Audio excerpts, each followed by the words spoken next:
नमस्कार, मैं हूं हृदय यादव और आप देख रहे हैं यूएस टीवी इंडिया। कांग्रेस सांसद गौरव गोगोई आज मणिपुर को लेकर चर्चा कर रहे थे।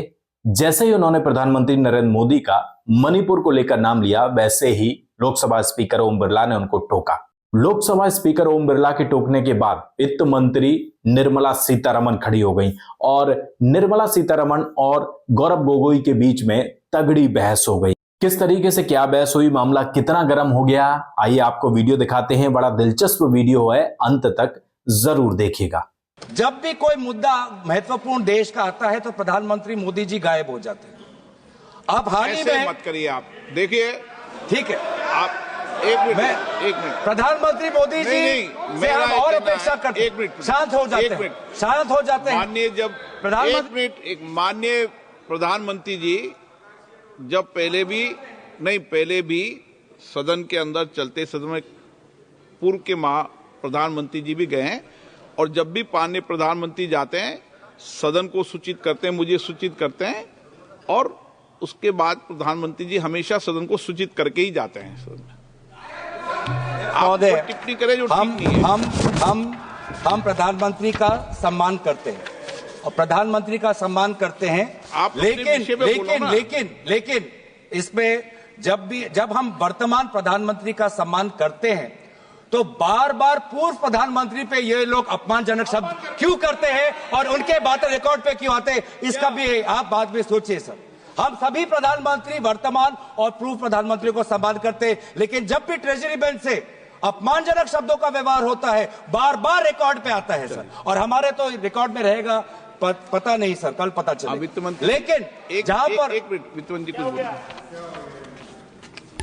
मैम सर, यस, हाँ एक मिनट बोल लेना। You said something very profound. You said something very profound. You said something very, very profound. I'd like to add to it. Sir, with due respects, it was music to my ears to hear a leading member of the opposition party say that they सम्मान करते हैं प्रधानमंत्री जी को. And quickly to add, when Treasury talks about previous prime ministers, they speak not in सम्मान जनक language. How many times has the Prime Minister been abused in this House by them? And how many times he was not even allowed to speak in the House? They stood in the well and shouted. Will the Honorable Member Tarun Gogoi, his son, Gaurav Gogoi, apologize for the number of times they've called abusive names to the PM? Today he's ironing out all that. He's whitewashing all that. That's not allowed. He should have the grace. He should have the grace to admit that they have abused the Prime Minister. It was wrong and they shall not do it again.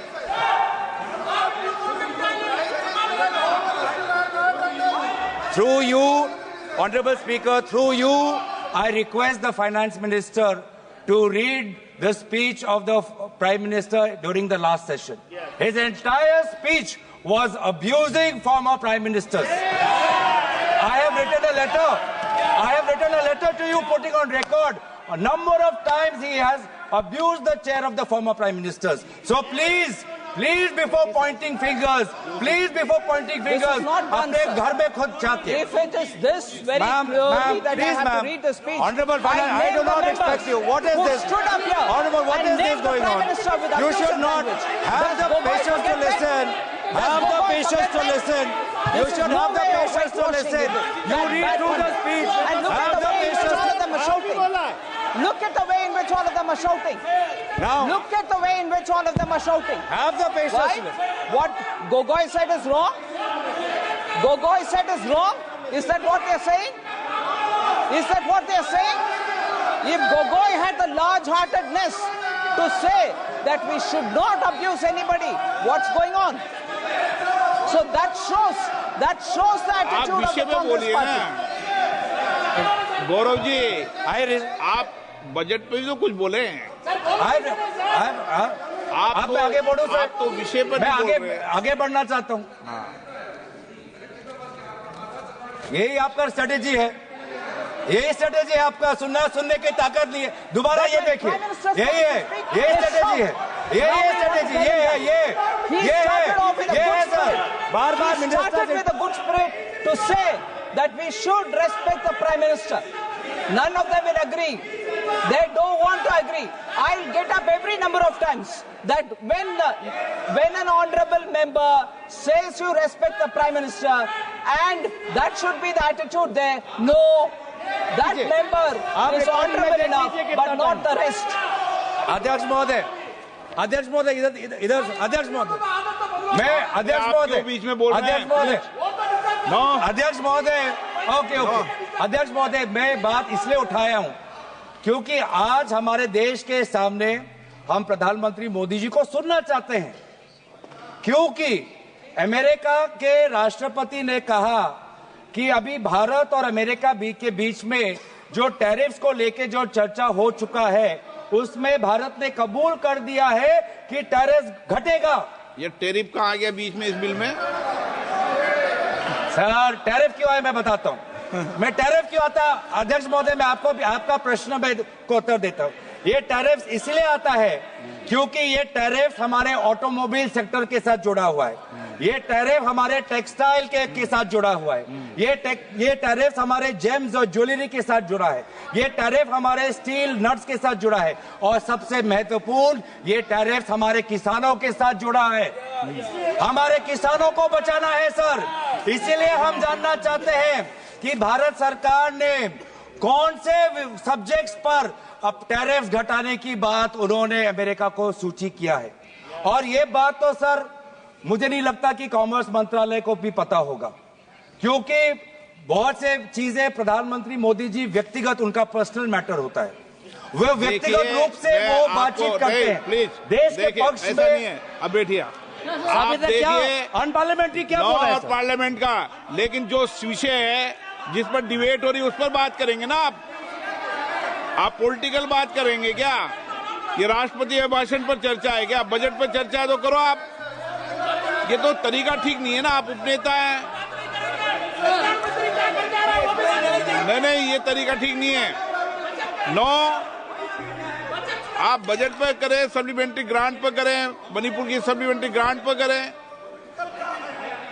हाँ, mic बंद हो जाएगा ऐसे sir, हमें बोलोगे किसानों की बात करनी है, ऑटोमोबाइल सेक्टर में जो काम करते हैं वो बात करनी है, टेक्सटाइल्स के सेक्टर में जिन लोगों की रोजगार मिलती है उसकी बात करनी है।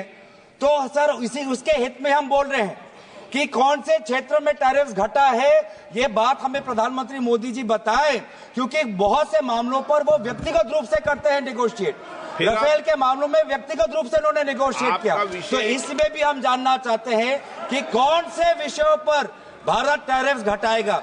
और ये भी हम जानना चाहते हैं, क्या भारत ने सोचा है कि हम अमेरिका पर रेसिप्रोकल टैरिफ्स लगाएंगे? क्या भारत ने ये सोचा है? देखिए माननीय सदस्य, मैं आपको फिर बोल रहा हूं, नहीं तो मुझे टोकना पड़ेगा। सदन नियम प्रक्रियाओं से चलेगा, 2-6 में क्लियर नियम प्रक्रिया है। मैं आपको बार बार आग्रह कर रहा हूं और बार बार विषय को डाइवर्ट करते हैं और आप फिर कहेंगे मुझे बोलने नहीं दिया। सदन तो नियम प्रक्रियाओं से चलेगा। बोलिए, लेकिन सर कॉमर्स मंत्रालय से है सर, पूरा देश देख रहा है, पूरा देश जानना चाहता है सर। क्या जानना चाहता है? आप 15 से 19 जो इस पे बोल रहे हैं ना, टैरिफ को लेके पूरा देश चिंतित है सर। हाँ। ट्रेड डेफिसिट को लेके पूरा देश चिंतित है सर। हम पूरा देश लास्ट बार आप अगर इधर उधर बोलेंगे तो मुझे दूसरे वक्तव्य को बुलाना पड़ेगा। क्लियर कट बात है, आप बोलिए सर। पूरा देश देख रहे हैं सर। हाँ, ठीक है। सदन तेरा देश देख रहा है। नियमों से चलेगा, नहीं चले नियमों से चलेगा। सदन पूरा देश देख रहा है। नियमों से चलना है, बोलिए तो ठीक। सदन पूरा देश नहीं बोलने देंगे सर। बार बार ऐसे उदाहरण आते हैं, बार और आप बीच बीच में डिस्टर्ब मत कीजिए। बार ऐसे उदाहरण आते हैं कि सरकार एक कदम लेती है और फिर 2 कदम पीछे जाती है। उसका एक और उदाहरण है sovereign gold bonds. Sovereign gold bonds ये सरकार ने 2015 में लाए। 2015 में ये सरकार ये सॉवरेन गोल्ड बॉन्ड्स इन्होंने शुरुआत की, और अभी हाल की बजट में जब इनका पूरा ये स्कीम फियास्को हो गया, पूरा स्कीम फ्लॉप हो गया, अब ये स्कीम को बंद करना चाहते हैं। क्यों? क्योंकि इनका मंशा ये था कि बाहर से जो गोल्ड का इंपोर्ट आता है वो घटना चाहिए, इनका प्रेस रिलीज में यही सरकार का ये था जब सॉवरेन गोल्ड बॉन्ड्स आया।